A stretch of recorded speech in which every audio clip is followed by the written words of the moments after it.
السلام علیکم ورحمۃ اللہ وبرکاتہ۔ الحمدللہ والصلاة والسلام علی رسول اللہ وعلی آلہ واصحابہ اجمعین، اما بعد۔ میرے بھائیوں اور جو یہ پروگرام دیکھنے والے ہمارے تمام ناظرین، جیسا کہ ہم سب جانتے ہیں یہ کورس مضبوط بنیادیں، اس کورس میں ہم سارے کے سارے ویسے موضوع دیکھ رہے ہیں جو سمجھ لیجئے فارمولا لیول کے سبجیکٹس ہیں۔ مطلب ایک فارمولا صحیح سیکھ لیے تو اس کا مطلب یہ ہوتا ہے کہ بہت سارے پرابلمز خود سمجھ سکتے ہیں، اور ایک فارمولا اگر گڑبڑا گیا تو بہت ساری گمراہیوں میں آدمی پڑ سکتا ہے۔ یہ دین کے تعلق سے فارمولا ہے، میتھمیٹکس کے فارمولاز نہیں ہیں۔ آج ہم جو موضوع دیکھنے والے ہیں وہ ہے صحابہ کا مقام اور ان کے منہج پر چلنے کی اہمیت۔ ہم یہ دیکھتے ہیں کہ صحابہ کو جو مقام اللہ تعالیٰ نے دیا، یہ مقام ایسے ہی نہیں ملا۔ اللہ تعالیٰ نے ان کا امتحان لیا، کئی بار کئی آزمائشوں سے وہ گزرے، اور گزرنے کے بعد جب بار بار وہ پاس ہوئے تو تب جا کر انہیں وہ مقام ملا۔ ہم جب یہ موضوع دیکھ رہے ہیں، یہ موضوع دیکھنے میں ہمارا مقصد کیا ہے؟ ہمارا پہلا مقصد تو یہ ہے کہ صحابہ کے مقام کو پہچانیں۔ کیوں؟ کیونکہ صحابہ ایک بہت بڑی انسپریشن ہے ہم سب کے لیے، ہم ساروں کے لیے ایک بہت بڑی انسپریشن اپنی زندگی میں، کہ بھئی ہم بھی انسان ہیں، وہ بھی انسان تھے۔ انہوں نے کس طرح سے نبی صلی اللہ علیہ وسلم کو سپورٹ کیا، ان کا ساتھ دیا، ان کی پیروی کی، کس طرح سے دین کے پیغام کو آگے پہنچایا، یہ ہم سب کے لیے ایک بہت بڑے، وہ لوگ ہمارے لیے ایز اے کمیونٹی ایک اسوہ ہے۔ اسوہ یعنی ایگزامپل ہے۔ دیکھیے، انسان کو ایگزامپل چاہیے۔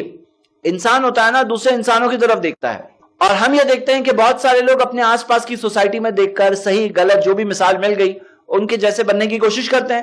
تو اللہ تعالیٰ نے ہمیں محمد صلی اللہ علیہ وسلم کو دیا ہمارے لیے اسوہ اور نمونہ بنا کر، اور ساتھ ساتھ میں ایک کمیونٹی کو بھی دیا کہ معاشرے کے طور پر، سوسائٹی کے طور پر کون سی وہ سوسائٹی تھی جو وہ اعلیٰ معیار، وہ بہترین فالوورز، اتباع کرنے والے کون سے وہ لوگ تھے جو سب سے بیسٹ تھے، تو اللہ تعالیٰ نے انہیں بھی دیا۔ اور وہ کون ہیں؟ وہ ہے صحابہ کرام۔ میرے بھائیوں، ہم یہ دیکھتے ہیں کہ صحابہ کا امتحان جو کئی بار ہوا، اور اس کی کئی مثالیں ہمیں قرآن کی کئی آیتوں میں ملتی ہیں۔ ان آیتوں میں سے میں صرف 5 آپ کے سامنے رکھنا چاہتا ہوں تاکہ ہم ان کے اس امتحان کو سمجھیں، ان آزمائشوں کو سمجھیں، اور سمجھ کر کے ہم ان کے مقام کو پہچانیں، اور آگے کی بات پھر اور کلیئر ہو جائے گی جو میں آپ کے سامنے رکھنا چاہتا ہوں۔ سب سے پہلے ہم یہ دیکھتے ہیں کہ اللہ تعالیٰ نے محمد صلی اللہ علیہ وسلم کو جو بھیجا، اور جو تقریباً 23 سال کی مدت کے لیے، جو میں نے یہاں پہ اس چارٹ کے اندر یہ جو لال پیریڈ رکھا ہے یہ مکی دور ہے، اور یہ گرین رکھا ہے یہ تقریباً 10 سال کا مدنی دور ہے۔ 13 سال کا مکی دور دیکھ رہے ہیں، لال لائن تھوڑی بڑی ہے، اور یہ گرین لائن جو ہے مدنی دور۔ تو یہ پوری ٹائم لائن کے اندر صحابہ کا امتحان کئی بار لیا گیا۔ سب سے پہلے ہم دیکھتے ہیں کہ اللہ تعالیٰ نے نبی صلی اللہ علیہ وسلم کو نبوت سے نوازا۔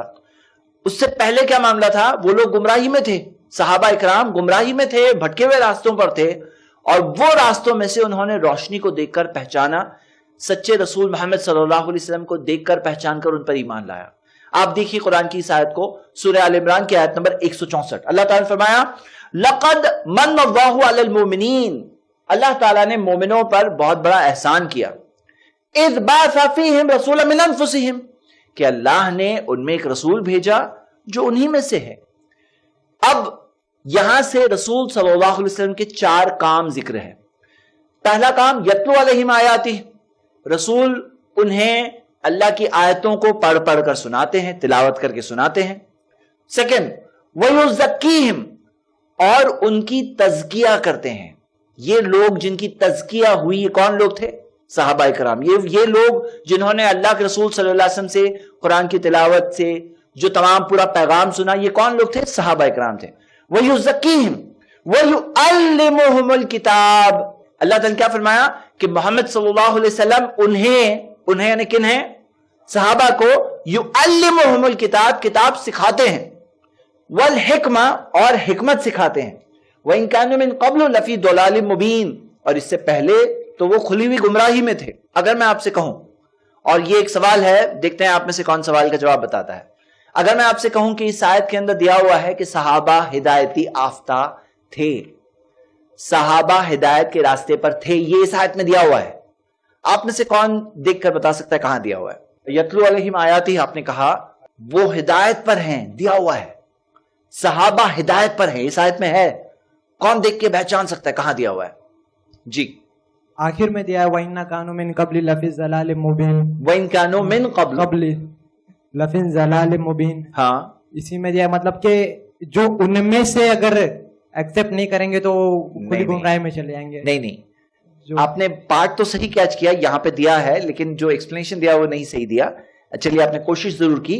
وَإِن كَانُوا مِن قَبْلِ صحابہ کے بارے میں دیا ہوا ہے اس سے پہلے وہ کھلی گمراہی میں تھے، یعنی اب گمراہی پر نہیں ہے، اب وہ کیا ہے؟ ہدایت پر ہے.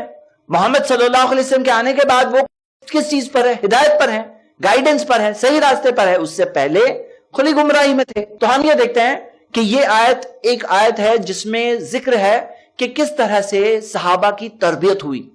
4 چیزیں نبی صلی اللہ علیہ وسلم کے تعلق سے ذکر ہے. یتلو علیہم آیاتہ ویزکیہم، ان کی تزکیہ کرتے ہیں، انہیں وہ گمراہی اور جہالت کے زمانے کی چیزوں سے پاک کرتے ہیں، مطلب انہیں اس سے تعلیم و تربیت کے ذریعے صحیح راستے پہ لاتے ہیں. اور پھر کیا ہے؟ وَيُزَكِّيهِمْ وَيُعَلِّمُهُمُ الْكِتَابَ، کتاب سکھاتے ہیں. آپ کو پتا ہے قرآن میں کتنی ساری آیتیں ہیں. یسألونک، ہاں یسألونک، وہ لوگ آپ سے پوچھتے ہیں. صحابہ کے سوالوں پر قرآن کی آیتیں نازل ہوتی تھی. صحابہ سرٹن کچھ مسٹیکس جب کرتے تھے تو ان کی اصلاح کے لیے قرآن کی آیتیں نازل ہوتی تھی. صحابہ اگر کسی شبہ یا ڈاؤٹ میں ہوتے تھے تو اس ڈاؤٹ کے جواب میں قرآن کی آیتیں آتی تھی. ہم دیکھتے ہیں کہ یہاں تک کہ بعض صحابہ جیسے عمر رضی اللہ عنہ، ان کی کبھی کوئی رائے ہوتی، وہ رائے کے کنفرمیشن میں بھی قرآن کی آیتیں آتی تھی. تو ہم دیکھتے ہیں کہ یہ صحابہ جنہوں نے نبی صلی اللہ علیہ وسلم سے قرآن سیکھا، ڈائریکٹ بغیر کسی واسطے کے ڈائریکٹلی سیکھا، ان کا مقام اس آیت میں ہمیں مل رہا ہے. اور پلس لاسٹ میں یہ الفاظ جو ہے نا وَإِن كَانُوا مِن قَبْلُ لَفِي ضَلَالٍ مُبِينٍ، اس سے پہلے کھلی ہوئی گمراہی میں تھے. اگر بعد میں بھی گمراہی میں ہوتے، جیسے آج نعوذ باللہ اللہ مستعان بعض لوگوں نے صحابہ پر تہمتیں لگائی، الزامات لگائے، وہ کہتے ہیں کہ صحابہ بعد میں بھی بھٹک گئے، بعد میں بھی بھٹکے ہوئے تھے. تو اللہ تعالیٰ ایسا نہیں کہتا پہلے گمراہی میں تھے ہاں اور بعد میں بھی گمراہی میں ہے، ایسا کہہ دیتا اللہ تعالیٰ. اللہ نے کہا من قبل لفی ضلال مبین. یہ ہو گئی ہماری پہلی آیت جو ہم نے دیکھا. دوسری آیت ہم لے رہے ہیں ہجرت کا ذکر، جس آیت میں تھوڑا آ رہا ہے. ہم قرآن کی سورہ حشر کی آیت دیکھ رہے ہیں، سورہ 59 آیت نمبر 8 اور 9. اللہ تعالیٰ نے فرمایا للفقراء المہاجرین، کہ فقراء مہاجروں میں سے جو غریب مہاجر تھے، اللہ تعالیٰ نے ان کے لیے ایک حصہ رکھا اور کہا الذین اخرجوا من دیارہم، وہ لوگ جنہیں نکالا گیا اپنے گھروں سے. یاد کرو میرے بھائیوں کس طرح سے اپنے گھر کو، اپنے شہر کو چھوڑ کر نبی صلی اللہ علیہ وسلم کا ساتھ دیتے ہوئے انہیں جانا پڑا. سب چیز، گھر بار، بزنس، سب چیز چھوڑ کر، زیرو ہو کر انہیں باہر جانا پڑا اور ایک شہر مکہ سے ہجرت کر کے انہیں مدینہ جانا پڑا. اس چیز کا ذکر ہو رہا ہے یہاں پر. الذین اخرجوا من دیارہم، وہ اپنے گھروں سے نکالے گئے، واموالہم، اپنے مال سے نکالے گئے، مال پراپرٹی چھوڑ کے جانا پڑا. ایزی معاملہ نہیں تھا، یہ بہت بڑا امتحان تھا ان کے لیے. یبتغون فضلا من اللہ ورضوانہ، اللہ کا فضل طلب کرتے ہوئے اور اللہ کی رضا طلب کرتے ہوئے. یہاں پہ بات کیا ہے؟ باہر سے کیا کیا، یہاں اوپر ذکر ہے. اندر کیا معاملہ تھا اللہ جانتا ہے، وہ یہاں سیکنڈ لائن میں ذکر ہے. مطلب اخرجو، نکالے گئے، لیکن کیا وہ اندر کیا معاملہ تھا؟ مجبور ہو کیا کرے، نہیں ہم لوگوں کو ساتھ دینا پڑے گا، نہیں. یبتغون فضلا من اللہ ورضوانہ، اللہ کا فضل طلب کرتے ہوئے، اللہ کی رضا طلب کرتے ہوئے. یعنی دل کی بات بھی دی ہوئی ہے اور باہر کی جسم کے عمل کو بھی دیا ہوا ہے. اور پھر وینصرون اللہ ورسولہ، اللہ اور اس کے رسول کی مدد کرتے ہوئے، اللہ کے دین کی خدمت میں اور رسول صلی اللہ علیہ وسلم کی مدد کرتے ہوئے. اولئک ھم الصادقون، اللہ نے کہا یہی تو سچے لوگ ہیں. تو یہاں پہ یہ مہاجر صحابہ کے تعلق سے ذکر مل رہا ہے، اولئک ھم الصادقون. اور پھر یہاں پہ آگے دیکھیے والذین تبوؤا الدار والایمان من قبلہم، اور وہ جنہوں نے اپنے گھروں کو کھولا ان کے لیے اپنے ایمان کے ساتھ، مطلب اخلاص کے ساتھ انہوں نے استقبال کیا. من قبلہم مطلب ان سے پہلے وہ ایمان لا چکے تھے، انہوں نے ان کا استقبال کیا. کن کی بات ہو رہی ہے؟ انصار، صحابہ میں سے جو انصار صحابہ تھے ان کی بات ہو رہی ہے. یحبون من ہاجر الیہم، وہ لوگ محبت کرتے ہیں ان سے جو ہجرت کر کے ان کے پاس گئے. مطلب ایسا نہیں کہ کہاں یہ لوگ آ گئے، ایسا نہیں. جیسے ہم دیکھتے ہیں نا بہت کئی جگہوں پر ایسا ہوتا ہے، کئی بار لوگوں کو جب چھوڑ کے شہر دوسری جگہ پہ جانا پڑتا ہے امیگریٹ بن کر، تو لوگ بولتے ہیں ارے کہاں یہ لوگ یہاں آ گئے اور نکالو امیگرینٹس کو. ہاں تو یہاں پہ کیا تھا؟ یحبون من ہاجر الیہم، وہ لوگ محبت کرتے تھے ان سے جنہوں نے ہجرت کر کے ان کے پاس گئے. اور پھر اللہ تعالیٰ نے فرمایا وَلَا يَجِدُوا فِي صُدُورِهِمْ حَاجَةً مِّمَّا أُوتُوا، وہ اپنے دلوں میں تھوڑی بھی رکاوٹ نہیں پاتے اس چیز کے تعلق سے جو انہیں دیا گیا. کنہیں دیا گیا؟ مہاجروں کو جو دیا گیا، جو مقام دیا گیا، جو اللہ کے رسول صلی اللہ علیہ وسلم نے انہیں جو چیزیں دی، وہ چیزوں کے تعلق سے ان کے دلوں میں تھوڑی بھی رنجش نہیں تھی کہ ہمیں نہیں ان کو دیا رہا. ایسا نہیں تھا، حسد کا معاملہ ان میں بالکل نہیں تھا. وَلَا يَجِدُونَ فِي صُدُورِهِمْ حَاجَةً مِّمَّا أُوتُوا. یہاں پہ کیا ہے؟ تعلیم و تربیت مل رہی ہے. ہمیں کیسا ہونا چاہیے؟ ہمارے اندر بھی اس طرح کی لالچ نہیں ہونا چاہیے، اس طرح کی حسد نہیں ہونی چاہیے. اور پھر اللہ تعالیٰ نے فرمایا وَيُؤْثِرُونَ عَلَىٰ أَنفُسِهِمْ وَلَوْ كَانَ بِهِمْ خَصَاصَةٌ. اور وہ انہیں اپنے اوپر ترجیح دیتے ہیں حالانکہ وہ خود ضرورت مند تھے. ایسا نہیں کہ بہت مالدار تھے. دیکھو سوچو، انصار جو تھے نا، جو انصار ایک چھوٹا سا قبیلہ تھا، جب انہوں نے نبی صلی اللہ علیہ وسلم کا اور مہاجر صحابہ کا استقبال کیا، انہیں ریسیو کیا، سپورٹ کیا، انہوں نے پورے عرب قبیلوں سے جیسے کہ انہوں نے دشمنی کر لی. سب کے سب ان کو پتا تھا یہ سب کے سب ہمارے پیچھے پڑنے والے ہیں، اور ہوا بھی ویسا. تو انہوں نے کتنی بڑی قربانی دی. اور پھر اللہ تعالیٰ نے کیا فرمایا؟ یؤثرون علی انفسہم. وہ انہیں ترجیح دیتے ہیں خود کے اوپر. مطلب ایسا نہیں کہ فرسٹ تمہیں، بعد میں تمہیں دیکھوں گا، ایسا بھی نہیں تھا ان کا معاملہ. وہ انہیں اپنے اوپر ترجیح دیتے ہیں. اور یہ آیت کب نازل ہوئی؟ ایک واقعہ ہوا جو صحیح بخاری میں ذکر ہے. ایک بار نبی صلی اللہ علیہ وسلم مدینہ میں تھے اور ایک شخص آیا اور نبی صلی اللہ علیہ وسلم نے اس کی ضرورت مندی دیکھ کر یہ فیصلہ کیا کہ اس کی ضیافت کرنا ہے، اس کا خیال رکھنا ہے، مہمان ہے ہمارا یہ. اب گھر میں جب پوچھوایا تو دیکھا کہ نبی صلی اللہ علیہ وسلم کے سارے گھروں میں کہیں پہ کچھ کھانے کے لیے نہیں تھا.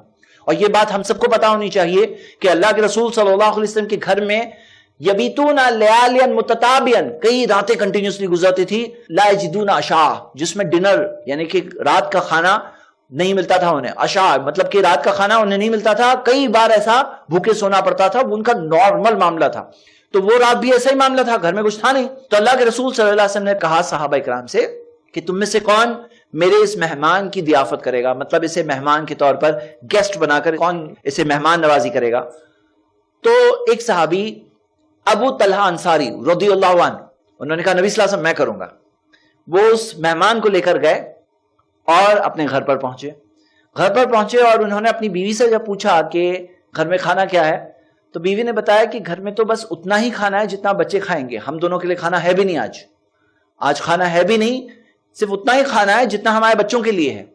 تو صحابی نے کہا ایسا کریں گے، بچوں کو کھلاؤ، بچوں کو سلا دیتے ہیں اور سلا کر کے کھانا ہم لوگ جو کھانا ہے وہ نکال کر کے مہمان کے سامنے رکھ دیں گے. اب مہمان نوازی کا ایک اصول یہ ہوتا ہے کہ ساتھ میں بیٹھ کے کھانا. تو ساتھ میں بیٹھ کے کھانے میں اگر اتنا کھانا جو بچوں جتنا کھانا ہے وہ تینوں کھائیں گے تو کیسے چلے گا؟ تو انہوں نے کہا ایسا کرنا کہ تم بتی بجھا دینا ایکسیڈنٹلی، بائی مسٹیک، جیسے دکھانا جیسے کہ بائی مسٹیک ہو گیا، اور بتی بجھا دینا اور بجھا کر کے کھانا ہم لوگ پورا کے پورا مہمان کے سامنے رکھ دیں گے اور ہم دونوں ایسا پریٹینڈ کریں گے جیسے ہم بھی کھا رہے ہیں اور پورا کے پورا کھانا مہمان کو دے دیں گے، ہماری پلیٹ خالی ہوگی. ایسا پلان انہوں نے بنایا. پلان کے مطابق انہوں نے ویسا ہی کیا، پورا کے پورا کھانا مہمان کے سامنے رکھ دیا اور دونوں کی پلیٹ میں کچھ نہیں تھا. اندھیرے میں مہمان کو معلوم ہی نہیں پڑا. معلوم پڑتا تو مہمان کہتا ہے نہیں تھوڑا سا کھانا ہے، چلو کھا لیں گے ہم لوگ سب. لیکن وہ چاہتے تھے مہمان کی اچھی ضیافت کی جائے، اچھی مہمان نوازی کی جائے، جو ہمارے پاس ہے وہ ہم دیں. انہوں نے کر لیا مہمان نوازی. وہ مہمان نے کھانا کھایا، کھانا کھا کے گئے. اگلے دن ابو طلحہ انصاری جب نبی صلی اللہ علیہ وسلم سے ملے تو اللہ کے رسول صلی اللہ علیہ وسلم مسکرا رہے تھے اور کہا کہ اللہ تعالیٰ نے تعجب کیا تمہاری اس مہمان نوازی پر. اور یہ آیت وَيُؤْثِرُونَ عَلَىٰ أَنفُسِهِمْ، وہ انہیں ترجیح دیتے ہیں خود کے اوپر، وَلَوْ كَانَ بِهِمْ خَصَاصَةٌ، حالانکہ خود بھی ضرورت مند تھے. یہ آیت تب نازل ہوئی. دیکھنے کی بات کیا ہے کہ وہ انصاری صحابی نے جب اپنی بیوی سے کہا کہ مہمان آیا ہے تو بیوی بھی کتنی کوآپریٹو تھی. ایسا نہیں کہ ارے کہاں لے آیا، کھانا تو ہے نہیں. مطلب آج جیسے کئی بار ایسا ہوتا ہے، لیکن وہ بیوی کے اندر بھی کتنا اخلاص تھا، کتنا دین کا جذبہ تھا.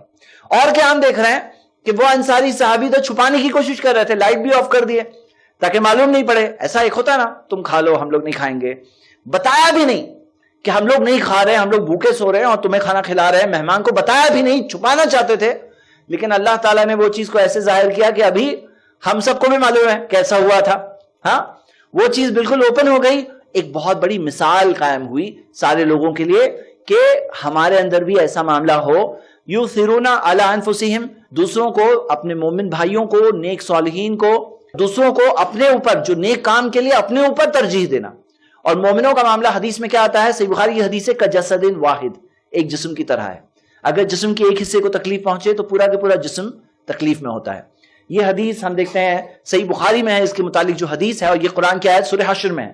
اللہ تعالیٰ نے آخر میں فرمایا وَمَن يُوقَ شُحَّ نَفْسِهِ, جو اپنے نفس کی لالچ سے بچا لیا گیا, فَأُولَٰئِكَ هُمُ الْمُفْلِحُونَ, یہی تو لوگ ہیں جو کامیاب لوگ ہیں.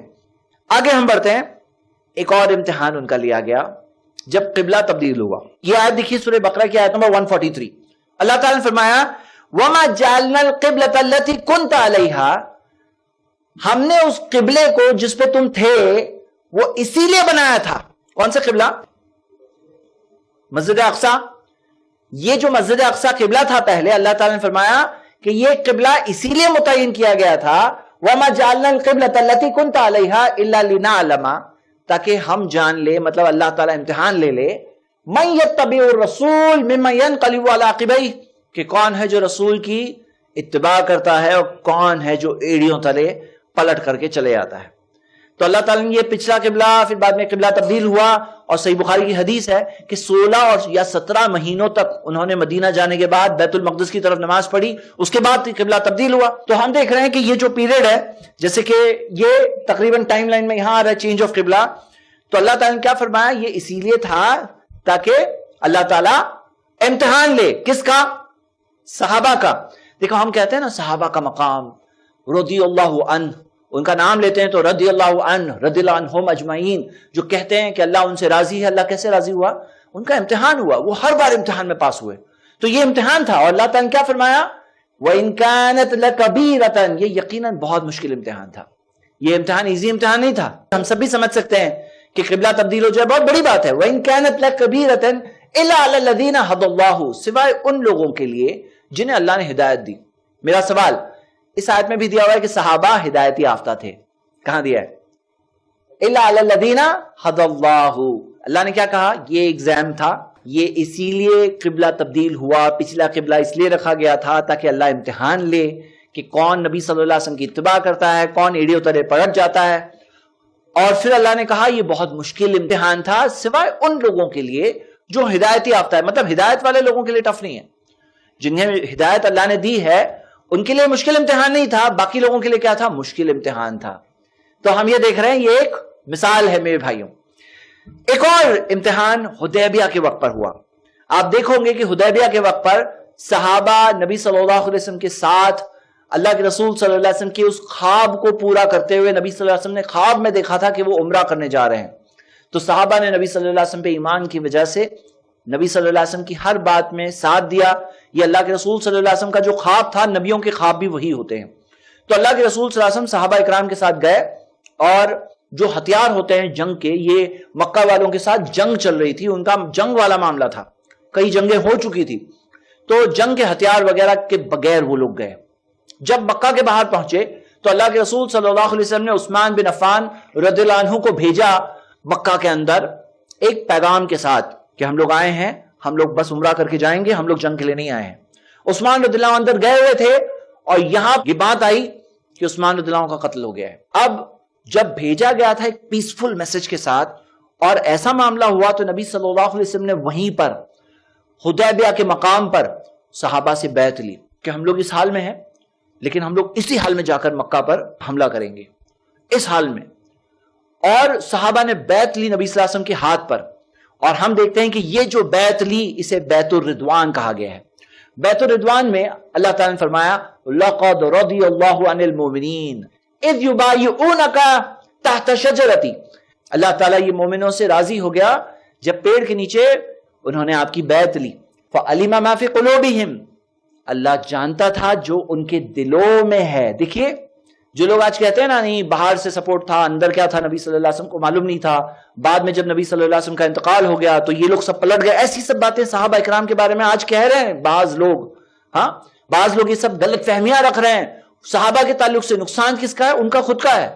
صحابہ کا نقصان نہیں ہے, اللہ کا نقصان نہیں ہے, نبی صلی اللہ علیہ وسلم کا نقصان نہیں ہے, نقصان ان کا خود کا ہے. اور ہم سب کو چاہیے کہ ہم پہچانے صحابہ کے مقام کو. اللہ تعالیٰ نے کیا فرمایا؟ فَعَلِمَ مَا فِي قُلُوبِهِمْ, اللہ جانتا تھا جو ان کے دلوں میں ہے. وَأَنزَلَ السَّكِينَةَ عَلَيْهِمْ, اللہ نے اطمینان کو ان پر نازل کیا. وَأَثَابَهُمْ فَتْحًا قَرِيبًا, انہیں بہت ہی قریبی فتح دی. تو ہم دیکھتے ہیں کہ عثمان رضی اللہ عنہ کا قتل ایکچولی نہیں ہوا تھا, وہ ایک افواہ تھی، بعد میں پتا چلا کہ نہیں، اور مکہ کے مشرکوں نے بھیجا اپنے خود ایک میسنجر کو، اور وہاں جا کر صلح حدیبیہ ہوئی، اور صلح حدیبیہ کی وجہ سے وہ معاملہ پیدا ہوا، وہ ماحول پیدا ہوا، جس کی وجہ سے امن کا ماحول ہونے کی وجہ سے مسلمانوں نے دین کا پیغام مکہ والوں کے سامنے پیش کیا. پھر ایک بار مکہ کے کئی لوگوں نے اسلام قبول کیا. آخر میں جا کر اس صلح کی وجہ سے 8 ہجری میں جا کر فتح مکہ ہوئی، جس میں نبی صلی اللہ علیہ وسلم 10,000 لوگوں کو لے کر مکہ میں پہنچے تھے. تو ہم دیکھتے ہیں کہ یہ فتح قریبہ جو ہے نا، یہ فتح مکہ کا ذکر ہو رہا ہے کہ اللہ نے کہا فتح قریبہ، بہت قریبی ایک فتح آنے والی ہے. لیکن اس کی بنیاد کس چیز پر تھی؟ یہ لوگوں پر. اور ہم دیکھتے ہیں کہ صحیح بخاری میں حدیث ہے جس کے اندر آتا ہے کہ یہ صحابہ 1400 یا 1500 صحابہ تھے اس موقع پر، جو 1500 کے قریب صحابہ تھے جنہوں نے بیعت لی. اب اللہ نے سب کے بارے میں کیا کہا؟ لَقَدْ رَضِيَ اللَّهُ عَنِ الْمُؤْمِنِينَ، اللہ راضی ہو گیا یہ مومنوں سے، اللہ خوش ہو گیا. کلیئر بات ہے کہ نہیں کہ اللہ خوش ہو گیا؟ اگر کوئی کہے نعوذ باللہ بعد میں جا کر یہ لوگ پلٹ گئے، تو ہم کہتے ہیں کہ نعوذ باللہ، کہ اللہ کو پتہ نہیں کس سے راضی ہونا ہے. اللہ تعالیٰ نے جو راضی ہوا، اللہ تعالیٰ فَعَلِمَ مَا فِي قُلُوبِهِمْ، ان کے دلوں میں جو تھا وہ جانتے ہوئے اللہ تعالیٰ راضی ہوا. پتہ کیا چلا؟ اللہ تعالیٰ جو راضی ہوا یہ اللہ کے علم کی بنیاد پر، آگے پیچھے ہر چیز کا علم اللہ کے پاس ہے، اور غلط فہمی نعوذ باللہ اللہ کی طرف سے نہیں ہے جیسے لوگوں نے سوچا. رضی اللہ عن المؤمنین، اللہ راضی ہو گیا ان سے، غلط فہمی وہ لوگوں کی ہے جو یہ گمان کرتے ہیں ایسی بات صحابہ کرام کے بارے میں. آگے بڑھتے ہیں ہم فتح مکہ کے بعد کے تعلق سے. آپ دیکھیے ایک آیت سورہ فتح میں، سورہ 48 آیت نمبر 29، اللہ تعالیٰ نے فرمایا محمد الرسول اللہ، محمد صلی اللہ علیہ وسلم اللہ کے رسول ہیں. والذین معہ، اور وہ جو ان کے ساتھ ہے، کون؟ صحابہ. والذین معہ اشداء علی الکفار، وہ کفار کے خلاف سخت ہے. رحماء بینہم، یہ پڑھیے یہ بات، رحماء بینہم، آپس میں رحم کرنے والے ہیں. ایک دوسرے پر کیسے ہیں؟ رحم کرنے والے ہیں. آج آپ کو بعض لوگ کہیں گے صحابہ کا آپس میں بہت جھگڑا تھا. اعوذ باللہ، اللہ نے کیا کہا؟ آپس میں جھگڑا کرنے والے نہیں، ایسا نہیں کہا. کہا ایک دوسرے پر رحم کرنے والے ہیں. تراہم رکعا سجدا یبتغون فضلا من اللہ ورضوانا، آپ دیکھو گے انہیں رکوع کرتے ہوئے، سجدہ کرتے ہوئے، اللہ کی رضا طلب کرتے ہوئے، اللہ کے فضل کو طلب کرتے ہوئے، اللہ کی رضا طلب کرتے ہوئے. اس میں دیکھیے 2 چیز باہر کی ہے، 2 چیز اندر کی ہے. باہر کی کون سی 2 چیزیں ہیں؟ رکوع اور سجدہ. اندر کی چیز جو آپ اور میں نہیں دیکھ سکتے ہیں. نبی صلی اللہ علیہ وسلم نے فرمایا تقوی ہا ہنا واشارہ الی صدری، تقوی یہاں ہوتا ہے اور سینے کی طرف اشارہ کیا. تو یہاں پر کیا بات ہو رہی ہے کہ یبتغون فضلا من اللہ ورضوانا، وہ لوگ اللہ کے فضل کو طلب کرتے ہوئے اور اللہ کی رضا کو طلب کرتے ہوئے یہ کر رہے تھے. ہاں، اور پھر اللہ نے کہا سیماہم فی وجوہہم من اثر السجود، سیماہم فی وجوہہم من اثر السجود، ان کی نشانی یہ ہے کہ ان کے چہروں پر ان کے سجدوں کے نشانات ہوتے ہیں. مطلب ان کے چہروں پر ایک انکساری، ایک ہمبلنس، ایک ہیوملٹی آ جاتی سجدوں کی وجہ سے. یہ بات ہے. مطلب وہ چہرے کے اندر وہ غرور اور گھمنڈ والا معاملہ نہیں ہوتا ہے، ایک ہیوملٹی اور ہمبلنس والا معاملہ ہوتا ہے. یہ ان کے سجدوں کی وجہ سے. اور پھر اللہ تعالیٰ نے فرمایا ذالک مثلہم فی التورات، یہی ان کی مثال ہے تورات میں. تورات کس کی کتاب ہے؟ کسے دی گئی تھی تورات؟ موسیٰ علیہ السلام کو. موسیٰ علیہ السلام کی جو کتاب تورات ہے اور عیسیٰ علیہ السلام کی کتاب انجیل ہے، ان کتابوں میں محمد صلی اللہ علیہ وسلم کا ذکر آپ کو پتا ہے؟ اچھا، اگر میں آپ سے کہوں کہ ان کتابوں میں صحابہ کا بھی ذکر ہے، اس آیت میں دیا ہوا ہے. کہاں دیا ہوا ہے؟ یہاں دیا ہوا ہے ذالک مثلہم فی التورات، یہی ان کی مثال ہے. کن کی؟ صحابہ کا. صحابہ کی مثال ہے کہاں؟ تورات میں. ومثلہم فی الانجیل، اور انجیل میں ان کی یہ مثال دی ہوئی ہے کزرع اخرج شطہ، ایک پودے کی جس کی ٹہنی نکلتی ہے باہر. اخرج شطہ فآزرہ، بڑی ہوتی ہے وہ ٹہنی نکل کے، چھوٹی سی نکلی ہے بڑی ہوتی ہے. فاستغلظ، موٹی ہوتی جاتی ہے. مطلب چھوٹی سی ٹہنی نکلی، دیکھا ہے نا پودا چھوٹی سی ٹہنی نکلتی ہے، پھر بڑی ہو رہی ہے، پھر فاستغلظ موٹی ہو رہی ہے. فاستوى علی سوقہ، پھر اپنے تنے پہ وہ کھڑا ہو جاتا ہے پیڑ. وہ پیڑ جو چھوٹی ٹہنی تھی وہ بڑا ہوتے ہوتے ہوتے ہوتے پیڑ بن گیا. فاستوى علی سوقہ، اپنے خود کے تنے پہ کھڑا ہو جاتا ہے، خود کی ٹرنک پہ کھڑا ہو جاتا ہے پیڑ. یعجب الزراع، بونے والوں کو تعجب ہوتا ہے، میں نے تو ڈالا تھا دیکھو ماشاءاللہ آج بھی اتنا بڑا اچھا پیڑ بن گیا. یعجب الزراع، اور پھر اللہ نے کہا لیغیظ بہم الکفار، ان پر کفار کو، انکار کرنے والوں کو ان پر بہت غصہ آتا ہے. کن پر؟ صحابہ پر. کنہیں غصہ آتا ہے؟ لیغیظ، غصہ آتا ہے کنہیں؟ کفار کو. انکار کرنے والوں کو غصہ آتا ہے، باقی ایمان والوں کو ان سے محبت ہوتی ہے. ایمان والوں کو محبت ہوتی ہے، انکار کرنے والوں کو ان پر غصہ آتا ہے. لیغیظ بہم الکفار. اب یہاں یہ دیکھیے کہ وہ جو سٹیجز سے گزرے صحابہ اکرام، سوچو وہ کون لوگ ہیں جنہوں نے نبی صلی اللہ علیہ وسلم کا تب ساتھ دیا جب کوئی دنیا بھر میں نہیں تھا ساتھ دینے والا. انہوں نے تب ساتھ دیا.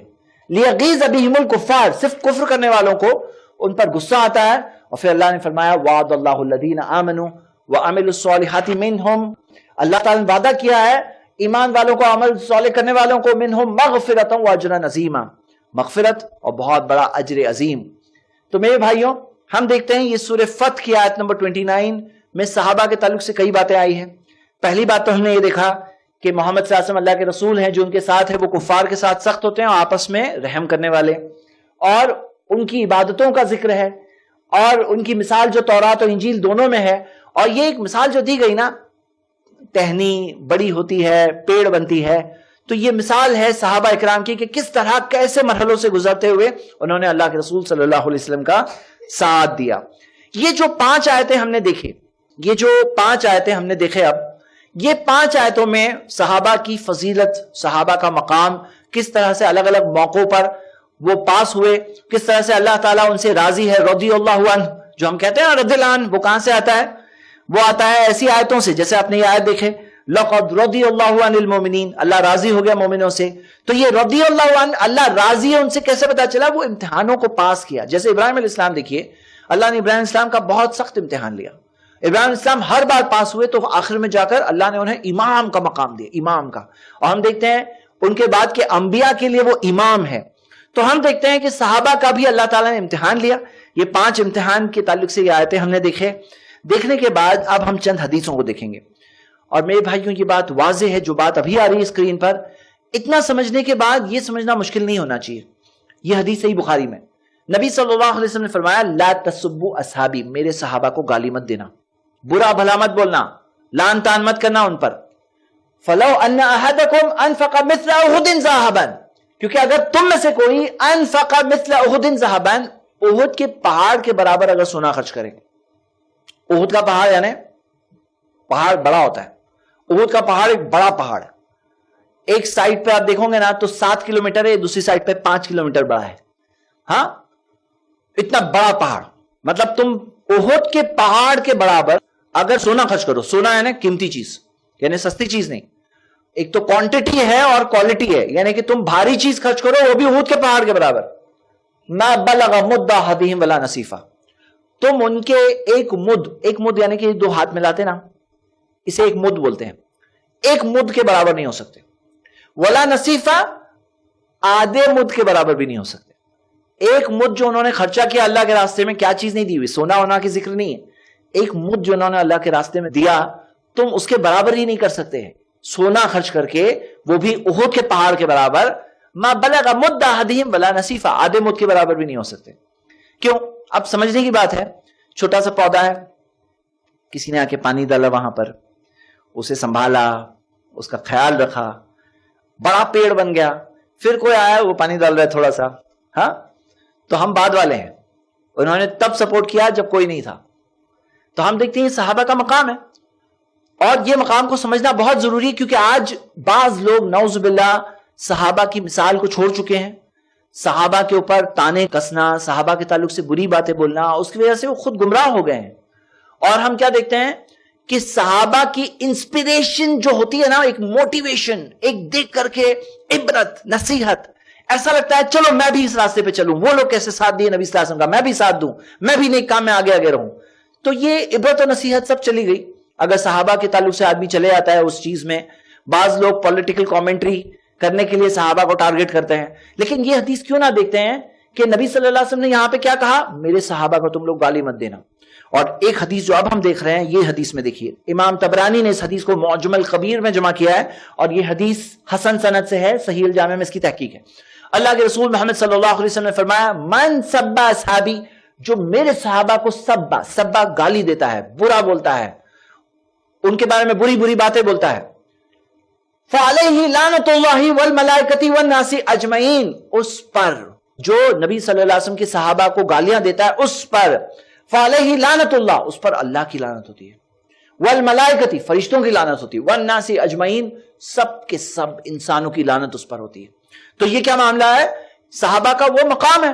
ارے ہم بات کس کی کر رہے ہیں؟ آپ دیکھیے یہ حدیث مہاجر صحابہ کے تعلق سے، ان فقراء المہاجرین یدخلون الجنہ، جو فقراء مہاجرین ہیں، فقراء یعنی جو غریب مہاجر صحابہ ہے، مہاجر یعنی جنہوں نے ہجرت کی، مکہ کے لوگ جو ہجرت کر کے مدینہ پہنچے، مہاجر صحابہ۔ تو جو مہاجر صحابہ میں بعض غریب تھے، بعض امیر تھے، تو اللہ کے رسول صلی اللہ علیہ وسلم نے کیا فرمایا؟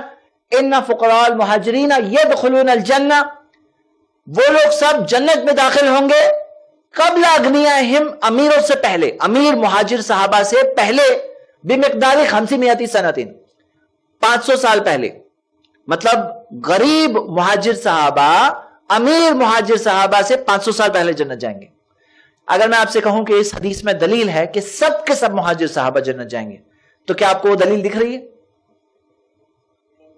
کوئی 500 سال پہلے جائے گا، کوئی 500 سال بعد جائے گا، کیونکہ جو غریب ہوتے ہیں انہیں حساب نہیں دینا ہوتا ہے، ان کے پاس تھا ہی نہیں پیسہ، حساب کتاب کتنا، لیکن جن کے پاس پیسہ ہوتا ہے، مالدار ہوتے ہیں، ان کو حساب دینا ہوگا، تو حساب دے کر جائیں گے۔ تو یہ 500 سال پہلے جنت جائیں گے اور وہ 500 سال بعد جنت جائیں گے، لیکن آخر میں تو دونوں جنت جائیں گے۔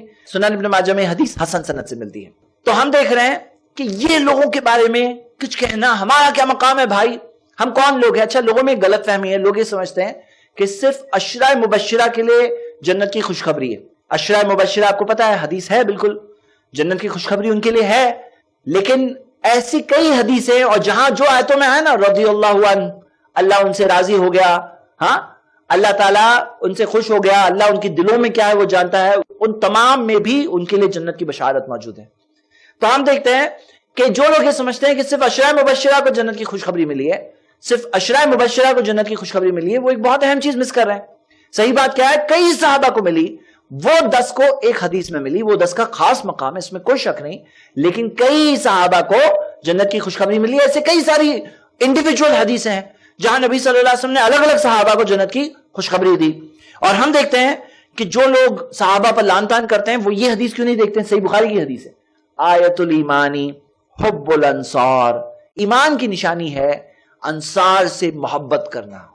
انصار جو صحابہ ہے ان سے محبت کرنا، یہ کیا ہے؟ ایمان کی نشانی ہے۔ یہ سب ایمان سے کنیکٹ ہوتی ہے یہ باتیں۔ وآیت النفاق بغض الانصار، نفاق کی نشانی ہے کہ کوئی شخص جو انصاری صحابہ ہے ان کے خلاف بغض رکھے، برائی رکھے دل میں، یہ کیا ہے؟ نفاق۔ نفاق یعنی کیا؟ باہر سے مسلم ہے، اندر مسلم نہیں ہے، یہ نفاق کی نشانی ہے۔ یہ سب دیکھنے کے بعد اب ہم آتے ہیں اگلے سیکشن پر۔ دیکھیے میرے بھائیوں، بہت سارے مسلمانوں میں غلط فہمی ہے۔ کیا غلط فہمی ہے؟ جب صحابہ کا ٹاپک آتا ہے نا، تو لوگ سمجھتے ہیں صحابہ انسپریشن ہے، وہ تو ہے، اس میں کوئی شک نہیں، ان کی پوری کہانی صحابہ کے تعلق سے جتنی باتیں وہ بولتے ہیں وہاں تک انسپریشن پہ آ کے وہیں پہ ختم ہو جاتی ہے۔ ہم یہاں سے جو بات کر رہے ہیں، یہ آج کے اس ٹاپک کا ایک بہت بڑا مقصد ہے، جس وجہ سے یہ فارمولا لیول کا سبجیکٹ ہے۔ وہ کیا ہے کہ صحابہ انسپریشن تو ہے، لیکن صحابہ گائیڈنس بھی ہے۔ کیا مطلب؟ میں آپ کو مطلب بتاتا ہوں۔ دیکھیے، پہلے ہم ایک حدیث لیں گے جس میں اللہ کے رسول محمد صلی اللہ علیہ وسلم نے فرمایا، خیر امتی قرنی، میری امت کا بیسٹ حصہ میرا زمانہ۔ نبی صلی اللہ علیہ وسلم کا زمانہ ہے، صحابہ اکرام آ گئے اس میں۔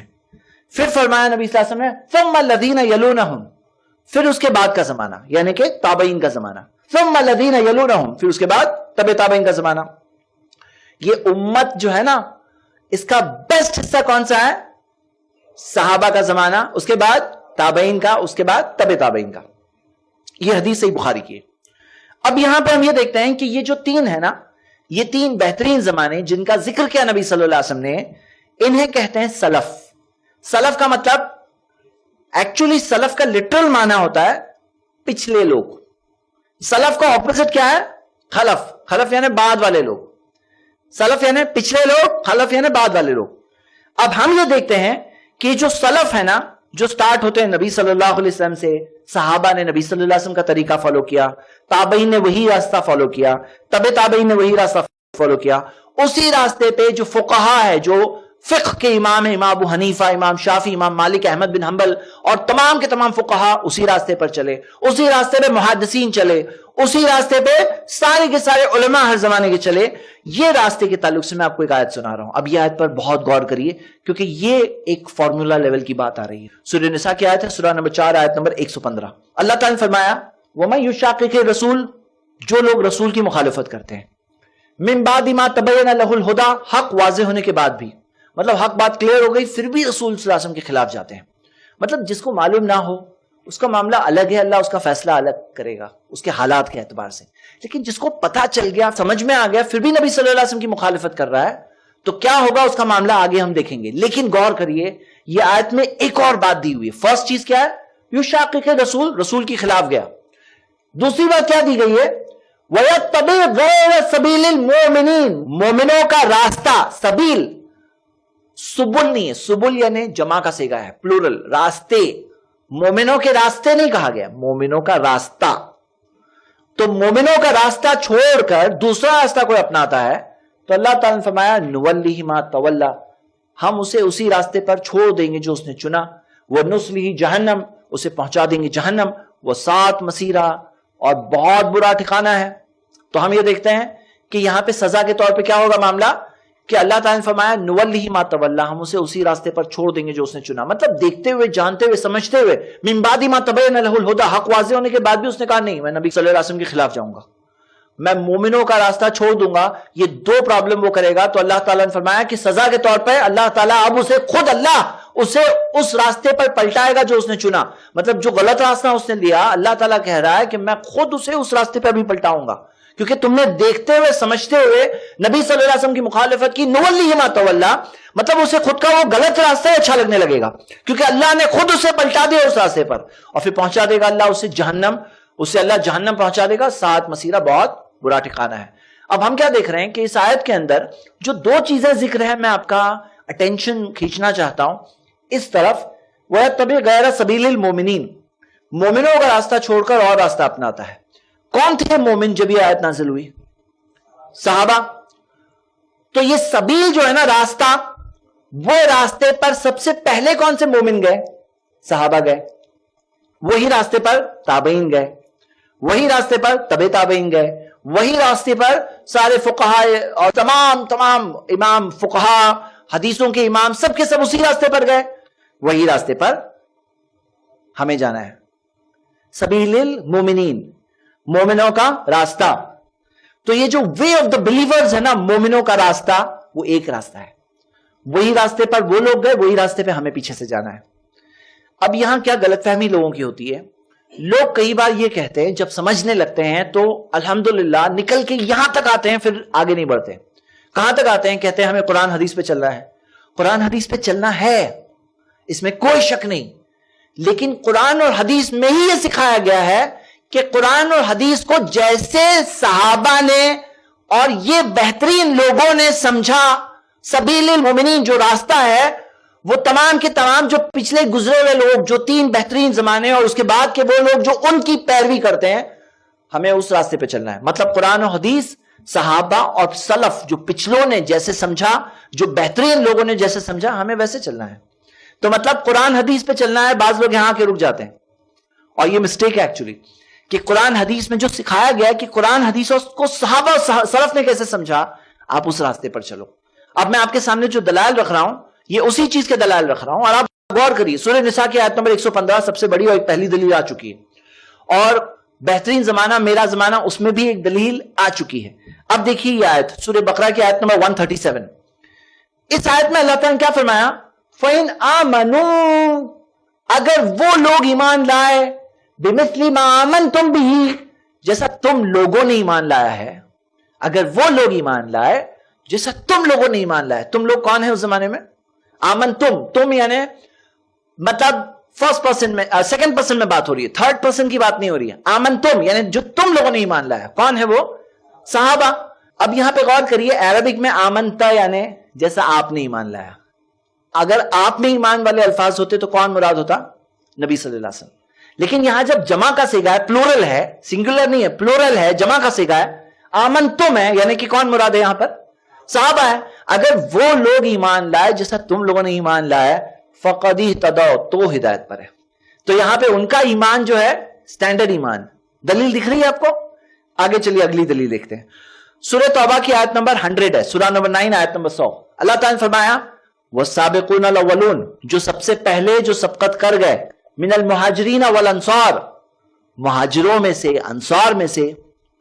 اللہ تعالیٰ نے یہ دو کا ذکر کیا ہے, مہاجروں کا ذکر کیا ہے, انصار کا ذکر کیا ہے.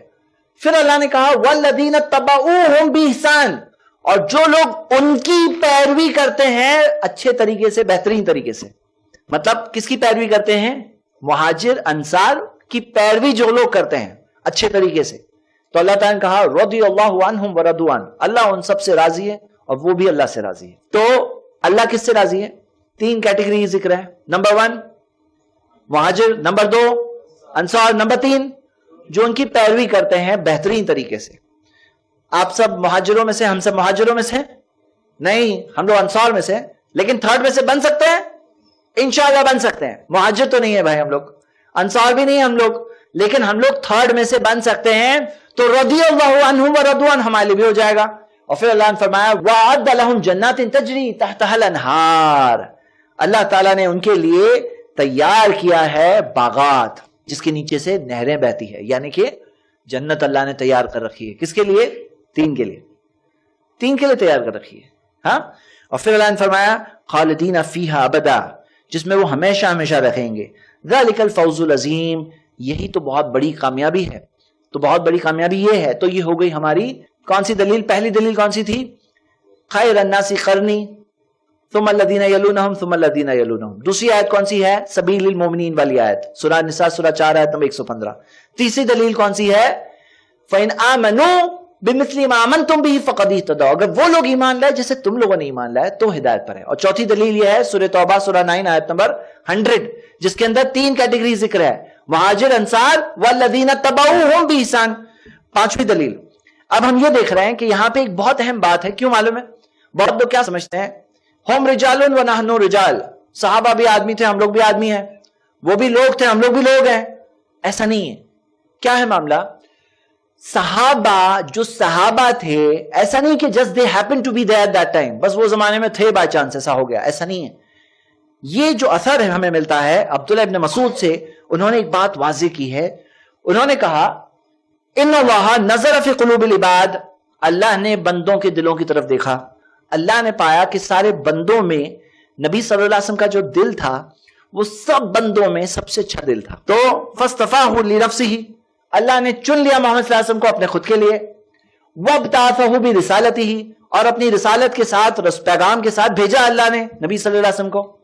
ثم نظر فی قلوب العباد بعد قلب محمد, پھر محمد صلی اللہ علیہ وسلم کے بعد میں بندوں کے دلوں کی طرف اللہ نے دیکھا. فوجد قلوب اصحابہ خیر قلوب العباد, اللہ نے پایا کہ اللہ کے بندوں میں سب سے اچھے جو دل ہے وہ صحابہ اکرام کے دل ہے. فجعلہ وزراء النبی صلی اللہ علیہ وسلم, تو اللہ نے انہیں نبی صلی اللہ علیہ وسلم کے ساتھی بنایا. ہاں, یقاتلون علی دینہ, جو دین کے لیے یہاں تک کہ قتال, یہاں تک کہ جنگیں بھی انہوں نے لڑی اللہ کے نبی صلی اللہ علیہ وسلم کا ساتھ دیتے وقت. فما رأى المسلمون حسنا, تو یہ مسلمان یعنی صحابہ جو چیز کو اچھا دیکھتے ہیں, اچھا پاتے ہیں, صحیح دیکھتے ہیں, فهو عند اللہ حسن, وہ اللہ کے نزدیک بھی اچھی چیز ہے. وما رأوا سیئا, اور جو چیز کو یہ لوگ برا دیکھتے ہیں, فهو عند اللہ سیئا, وہ اللہ کے نزدیک بھی بری ہے. مطلب یہاں ہمیں اس اثر سے یہ بات پتا چلی کہ ایسا نہیں کہ بس اتفاق ہو گیا یا جسٹ بائی چانس ایسا ہو گیا, نہیں, باقاعدہ صحابہ کو چنا گیا تھا, سلیکٹ کیا گیا تھا نبی صلی اللہ علیہ وسلم کا ساتھ دینے کے لیے. یہ بیسٹ لوگوں کو اللہ تعالیٰ نے, جو ہر زمانے اور دور میں دنیا میں جو بیسٹ سے بیسٹ لوگ تھے نا, انہیں سلیکٹ کر کے اللہ تعالیٰ نے نبی صلی اللہ علیہ وسلم کا ساتھ دینے کے لیے بنایا. اور کیا بریلینٹ, بہترین ساتھ دیا انہوں نے نبی صلی اللہ علیہ وسلم کا. کون سی قربانی ہے جو انہوں نے نہیں دی؟ اپنے مال کو قربان کیا, اپنی جانوں کو قربان کیا, اپنے سوسائٹی کو قربان کیا, یہاں تک کہ اپنی اولاد کو قربان کیا. یہاں تک کہ نبی صلی اللہ علیہ وسلم کے لیے ساری عزت وغیرہ چھوڑ کر, اپنی چیزیں چھوڑ کر نبی صلی اللہ علیہ وسلم کے ساتھ ہجرت کرنی پڑی. یہاں تک کہ کبھی ایسا بھی ہوا کہ ایک باپ کے سامنے خود اپنا بیٹا موجود ہے جو باطل کے راستے پہ, گمراہی کے راستے پہ, اس نے یہ نہیں دیکھا میرا بیٹا, یہ دیکھا کہ میں نبی صلی اللہ علیہ وسلم کا ساتھ دے رہا ہوں. آپ دیکھو نا کس طرح کا انہوں نے ساتھ دیا نبی صلی اللہ علیہ وسلم کا. اور اللہ تعالیٰ نے انہیں ریئلی چنا اس کام کے لیے. آگے ہم دیکھتے ہیں کہ نبی صلی اللہ علیہ وسلم نے ایک حدیث میں بتایا, یہ ترمذی میں ہمیں حسن سند سے ملتی ہے, تفترق امتی علی 73 ملہ, میری امت 73 فرقوں میں بٹنے والی ہے. 73 سیکٹس, 73 فرقوں میں یہ امت بٹنے والی ہے. اب سنیے, نبی صلی اللہ علیہ وسلم نے فرمایا کلہم فی النار, سب کے سب جہنم جائیں گے, الا ملۃ واحدہ, سوائے ایک گروہ کے. اب صحابہ اس بات کو سن کر فکر مند ہوئے اور سوال پوچھا, قالوا ومن ہی یا رسول اللہ, رسول اللہ صلی اللہ علیہ وسلم وہ کون سا گروہ ہے, وہ کون سا گروپ ہے جنت جائے گا؟ 73 میں سے ایک گروپ جنت جائے گا, وہ کون سا گروپ ہے؟ تو نبی صلی اللہ علیہ وسلم نے فرمایا ما انا علیہ واصحابی, جس پر میں ہوں اور میرے صحابہ ہیں. اس حدیث میں کیا یہ دلیل ہے یا نہیں ہے کہ صحابہ کے راستے پر ہمیں چلنا ہے؟ مطلب قرآن اور حدیث کو کیسے وہ لوگوں نے سمجھا, کیسے وہ لوگوں نے سمجھا, ہم بھی ویسے سمجھیں گے.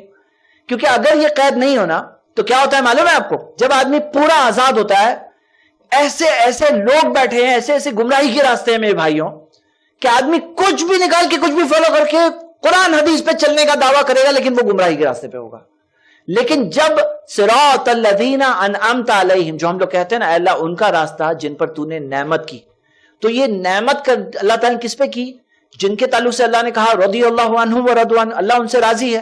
اور سارے کے سارے وہ لوگ, انبیاء اکرام سارے کے سارے, اور اس امت کے اندر صحابہ اکرام اور صحابہ کے راستے پر چلنے والے جو سارے لوگ ہیں, سبیل المومنین, اس سبیل المومنین پہ چلنے والے لوگ ہیں, وہ محفوظ ہے. دیکھو اب یہاں کیا معاملہ ہے, میں آپ سب کے سامنے آج بات یہ رکھا ہوں کہ ہم سب اپنا اصول بنائیں کہ ہم قرآن اور حدیث پر چلیں گے, لیکن کیسے؟ جیسے مجھے سمجھ میں آئے گا, بس مجھے جو سمجھ میں آئے گا میں کروں گا, ایسا نہیں. جیسے صحابہ اور سلف نے سمجھا. کیوں؟ کیونکہ ہم لوگ 1400 سال کے بعد آئے ہیں, ہم سے پہلے اس امت کا بیسٹ حصہ گزر چکا ہے, ہم بعد والے لوگ ہیں. ہمیں کیا کرنا ہے؟ ان کے پیچھے پیچھے, والذین تبعوہم بإحسان, وہ لوگ جو ان کے پیچھے صحیح طریقے سے اچھے طریقے سے چلتے ہیں. دیکھو میرے بھائیوں, یہ اصول بناؤ. اب آپ کہوں گے کہ ابھی تک سنا تھا یہ کہ قرآن حدیث پہ چلنا ہے, لیکن قرآن حدیث میں خود دلائل ہے کہ قرآن حدیث کو کیسے صحابہ نے سمجھا. فَإِنْ آمَنُوا بِمِثْلِ مَا آمَنْتُمْ بِهِ, اگر وہ لوگ ایمان لائے جیسے تم لوگوں نے ایمان لایا تو فقد اهتدوا, تو ہدایت پر ہے. یہ واضح دلائل ہے کہ ہمیں قرآن اور حدیث پہ چلنا ہے جیسے صحابہ اور سلف نے سمجھا اور جیسا وہ چلے. اب یہ بات کے بعد میں آپ کو کچھ پریکٹیکل مثالیں دینا چاہتا ہوں تاکہ کوئی اگر کنفیوزڈ ہو تو سمجھ جائے بات کیا ہو رہی ہے. دیکھیے کیسا ہوتا ہے, جب آدمی آزاد ہو جاتا ہے نا, صحابہ سلف یہ چیز نہیں دیکھنے والا ہے, بس آزاد ہے, قرآن حدیث آزاد, کچھ بھی ہو سکتا ہے. میں آپ کو چند مثالیں بتاتا ہوں. پہلی مثال, امریکہ میں ایک گروپ ہے جس کا نام ہے nation of Islam. Nation of Islam یہ کہنے کے لیے تو مسلمانوں کا فرقہ ہے, مسلمانوں کا فرقہ ہے, سو کالڈ نیشن آف اسلام نام کیا. ان کی ایک مثال بتاتا ہوں. ان کا معاملہ کیا ہے, 1995 میں یہاں تک کہ 1 ملین مارچ انہوں نے کیا تھا واشنگٹن میں. 1 ملین فالوورز, 10 لاکھ فالوورز کو لے کر واشنگٹن میں پہنچے تھے. بڑی تعداد میں ہیں لوگ, ایسا نہیں کہ تھوڑے سے لوگ ہیں, بڑی تعداد میں ہیں. ان کا کیا ماننا ہے؟ قرآن کی آیت آپ پڑھ رہے ہو یہ سامنے, سورہ طٰہٰ کی آیت ہے, آیت نمبر 102. اس آیت میں اللہ نے کیا کہا؟ یوم ینفخ فی الصور, اس دن جس دن سور پھونکا جائے گا, قیامت کے دن جو سور پھونکا جائے گا. وَنَحْشُرُ الْمُجْرِمِينَ يَوْمَئِذٍ زُرْقًا, اور مجرمین کو میں جمع کروں گا زرقا. زرقا کا مطلب کیا ہے معلوم ہے؟ زرقا کا مطلب ہے نیلا. اور اس میں بات یہ ہے کہ ان کی آنکھیں نیلی ہوگی. اس آیت کی تفسیر میں ہمیں یہ بات ملتی ہے کہ خوف کا ایسا معاملہ ہوگا کہ مجرمین کی آنکھیں نیلی جیسی دکھے گی, مطلب خوف اتنا زیادہ ہوگا. زرقا. اب یہ لوگوں نے, جو ان کے لیڈرز ہیں, جو ان کے سپیکرز ہیں, ان کے مقررین ہیں, انہوں نے اس آیت سے یہ استدلال کیا, کہا کہ دیکھو اس میں دیا ہوا ہے کہ مجرمین کی آنکھیں نیلی ہوگی. نیلی آنکھیں والے کون لوگ ہوتے ہیں؟ گورے لوگ ہوتے ہیں, وائٹس ہوتے ہیں. وائٹس کے پاس نیلی آنکھیں ہوتی ہیں. تو یہ سب کے سب وائٹس قیامت کے دن مجرمین ہے, یہ سب کے سب وائٹ جہنم جانے والے ہیں. جتنے گوری چمڑے والے لوگ ہیں سب کے سب جہنم جانے والے ہیں, صرف بلیک چمڑی والے لوگ جنت جائیں گے. یہ پورا کے پورا گروپ بلیک گروپ ہے, پورا کے پورا جو گروپ ہے, پورا کے پورا فرقہ ہے, صرف بلیکس ہے. کہاں سے یہ سمجھا انہوں نے؟ قرآن کی آیت سے. اپنی طرف سے کچھ بھی سمجھ لیا, کیا ہو گیا معاملہ؟ پھٹک گئے, گمراہ ہو گئے, اسلام سے دور ہو گئے. وہ اسلام کیا, کون سا اسلام ہے یہ کہ سب کالی چمڑی والے ہی جنت جائیں گے, گوری چمڑی والے سارے کے سارے وائٹ جہنم جانے والے, کون سا اسلام تھوڑی ہوا یہ. ایک اور مثال, ایک ویڈیو ہے جو بہت وائرل ہوئی تھی ویسٹ میں, بہت وائرل ہوئی, اور مجھے بہت تعجب ہے کہ یہ ویڈیو کے بعد میں نے دیکھا کہ کئی سو کالڈ اسلامک سپیکرز نے یہ تھیوری کے مطابق اپنی باتیں بیانات کیے ہیں. کیا تھیوری؟ یہ ویڈیو جس کے تقریباً 500 ملین ویوز ہے, ہاں, اس کے اندر وہ لوگوں نے قرآن کی سورہ 3 ہے نا, وَالتِّينِ وَالزَّيْتُونِ سے فار فیچڈ, بہت ہی دور دراز کا کچھ ایک ایکسپلینیشن نکال کر ثابت کیا ہے کہ آدم علیہ السلام کے ابا پوروج باپ دادا جتنے تھے وہ بندر تھے. آدم اسلام کے فادر جو تھے بندر تھے. آدم اسلام پہلے انسان تھے, ان سے پہلے ان کے جتنے باپ دادا جتنے تھے سب بندر تھے, اور بندروں سے انسان آئے ہیں. یہ آیت سے سورہ 3 سے ثابت کر رہے ہیں وہ لوگ. کیا معاملہ ہے؟ بس آزاد, جب آزاد ہے نا آدمی تو کچھ بھی کر سکتا ہے. اس کو گراؤنڈنگ کر کے رکھو, اس کو سیٹ بیلٹ لگا کے رکھو تو ایکسیڈنٹ نہیں ہوگا بھائی. تو سیٹ بیلٹ ہے صحابہ کا منہج. اگر وہ یہ قاعدہ فالو کرتے نا کہ ہم بعد والے لوگ ہیں, والذین اتبعوہم بھی احسان کریں گے, فَإِنْ آمَنُوا بِمِثْلِ مَا آمَنْتُمْ بِهِ کریں گے, تو نہیں ہوتا تھا ایسا. آپ خود دیکھو صحابہ کے زمانے میں کیا شرک تھا؟ نہیں تھا. آج جو شرک کئی لوگ کرنے لگتے ہیں اس کی بنیادی وجہ یہ ہے کہ صحابہ کے منہج کو چھوڑ دیے. کیا صحابہ کے زمانے میں دین میں نئی نئی چیزیں وہ لاتے تھے؟ نہیں لاتے تھے. وہ لوگ تو پیروی کرنے والے بالکل سخت پابند. جو لوگ دین میں نئی چیزیں لاتے ہیں بنیادی وجہ یہ ہے کہ صحابہ کے منہج کو چھوڑ دیے. آپ دیکھو کہ کیا صحابہ کسی بھی انسان کی بات کو اللہ کے رسول صلی اللہ علیہ وسلم کی بات کے اوپر رکھتے تھے؟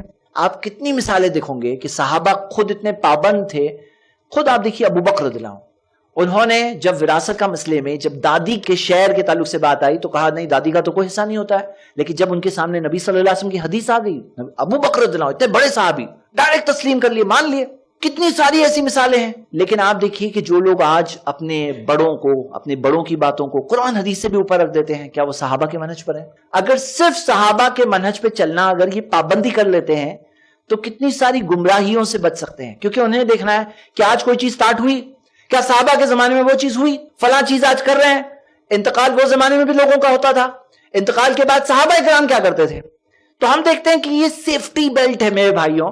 اور آپ سب کے سامنے, ہم تمام ناظرین کے سامنے بھی بات رکھ رہے ہیں کہ اپنا یہ اصول اور فارمولا بناؤ قرآن اور حدیث صحابہ اور سلف کے فہم کے مطابق. آخر میں ہم کنکلوژن میں قرآن کی ایک آیت پڑھ کے ختم کریں گے. یہ سورہ حشر کی آیت ہے, سورہ نمبر 59 آیت نمبر 10.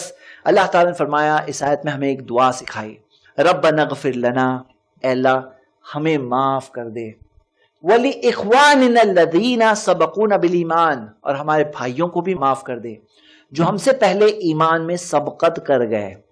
ایمان میں جو لوگ ہم سے پہلے وہ آگے بڑھ گئے, اے اللہ ہمیں بھی معاف کر اور ہمارے ان بھائیوں کو بھی معاف کر جو ایمان میں ہم سے آگے سبقت کر گئے.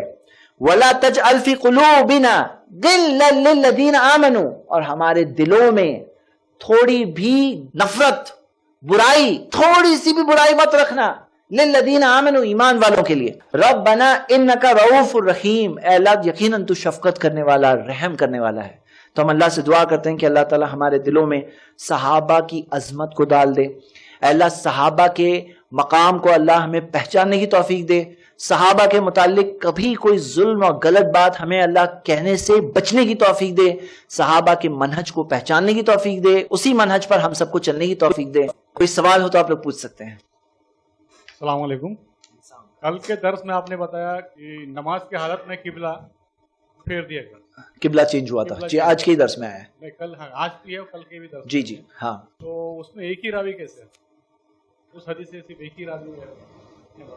جی بھائی کا جو سوال ہے کہ جو صحابہ نے حالت صلاح میں قبلہ تبدیل کیا تھا, تو میں نے بتایا تھا کل کہ ایک صحابی وہاں پہنچے, انہوں نے کہا کہ میں نے نبی صلی اللہ علیہ وسلم کے ساتھ میں نماز پڑھی اور قبلہ تبدیل کر دیا گیا ہے. میں ایک گواہی دیتا ہوں کہ قبلہ تبدیل کر دیا گیا ہے, بیت المقدس سے مسجد حرم کر دیا گیا ہے.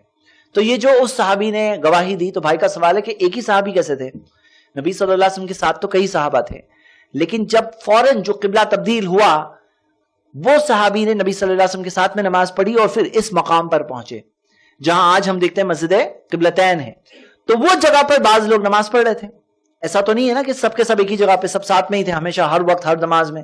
بھائی اپنے کام کے حساب سے, جاب کے حساب سے, کاروبار گھر وغیرہ پھیلے ہوئے ہیں اس اعتبار سے, قبیلے پھیلے ہوئے تھے اس حساب سے, لوگ الگ الگ رہتے تھے. تو وہ صحابی, ایک صحابی جب وہاں پہنچے انہوں نے دیکھا یہ لوگ ابھی بھی پچھلے قبلے کی طرف نماز پڑھ رہے ہیں. لیکن آپ دیکھیے فرما برداری کا جذبہ کہ حالت نماز میں ہی انہوں نے قبلہ چینج کر دیا. حالت نماز میں, کتنی بڑی بات ہے یہ, مطلب کتنا بڑا معاملہ فرما برداری کا ان کا تھا, کتنے زیادہ کمیٹڈ تھے وہ لوگ کہ یہاں پہ حالت صلاح میں ایسا بھی نہیں کہ چلو اگلی نماز میں کریں گے, امیڈیٹلی فوراً قبلہ تبدیل کیا. یہ تھا ان کا اتباع اور پیروی کا جذبہ. یہی چیز کہ اللہ نے تعریف کی ہے. سوال تھا کہ صحابہ تو سب سے اول تھے اور ان کے باتیں ہمیں ماننا چاہیے, لیکن کچھ وقت کے آپ سے ان کے انتقال کے بعد ایک وقت ایسا بھی آیا تھا کہ صحابہ کے درمیان اتنے اختلافات تھے کہ اس میں جنگ ہوئی تھی. کیونکہ ہم اگر سمجھانے جائیں لوگوں کو تو یہ سوال ضرور کرتے ہیں, کہتے ہیں معاویہ اور حضرت عائشہ رضی اللہ تعالیٰ عنہ ایک اور, یعنی 3 گروپ بن گیا تھا اور صحابہ کے آپس میں اس میں جنگ ہوئی تھی. تو ہم سامنے جواب کس طرح دیں؟ جی بھائی کا سوال ہے, وہ جنگ جمل اور جنگ صفین کی طرف اشارہ کر رہے ہیں اور کہہ رہے ہیں کہ پھر جنگ کیسے ہوئی صحابہ میں.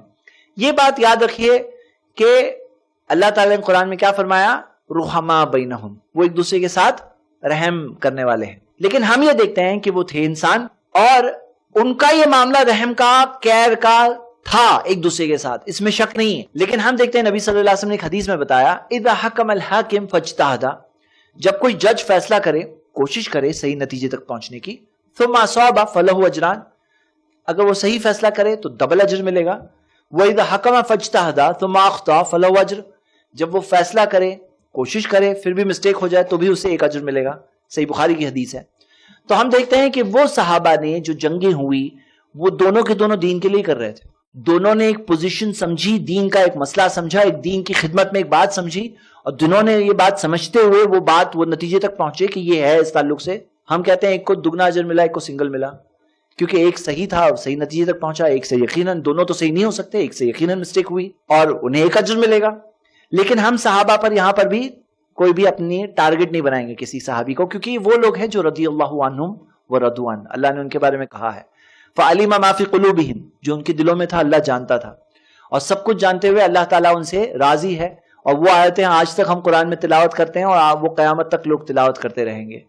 تو یہاں پہ بات یہ ہے کہ صحابہ کے تعلق سے جو باتیں ہوئی اس کی ڈیٹیلز ہیں, لیکن سب کے سب خیر چاہتے ہوئے کر رہے تھے. کوئی بھی ایک دوسرے کے پرسنل بغض رکھنے والے دشمن نہیں تھے, کیونکہ قرآن نے تو غلط ہو جائے گا. کوئی کہے نا ایک دوسرے کے ساتھ بغض تھا, دونوں کا جھگڑا تھا, دونوں کا یہ معاملہ تھا, ایسی باتیں جو لوگ کرتے ہیں نا وہ قرآن کی آیت نہیں پڑھتے ہیں. رحما بینہم اللہ نے کہا, تو پھر قرآن غلط ہو جائے گا. اگر صحابہ کا بغض تھا تو رحما کیسے ہوئے؟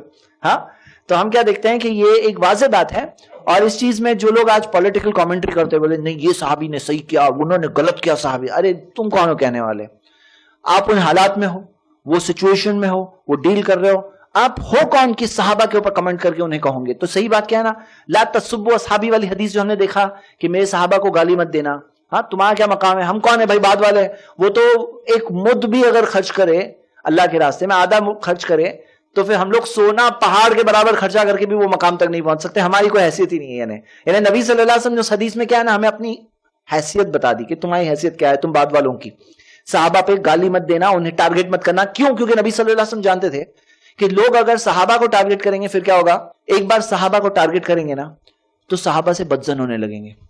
جب صحابہ سے بدظن ہونے لگیں گے تو سبیل المومنین کی طرف دیکھنا چھوڑ دیں گے, اور جب سبیل المومنین کی طرف دیکھنا چھوڑ دیں گے پھر آزاد ہو جائیں گے, اور جب آزاد ہو جائیں گے تو قرآن حدیث سے کچھ بھی نیا سمجھ کر کے کچھ بھی نیا دین بنا ڈالیں گے.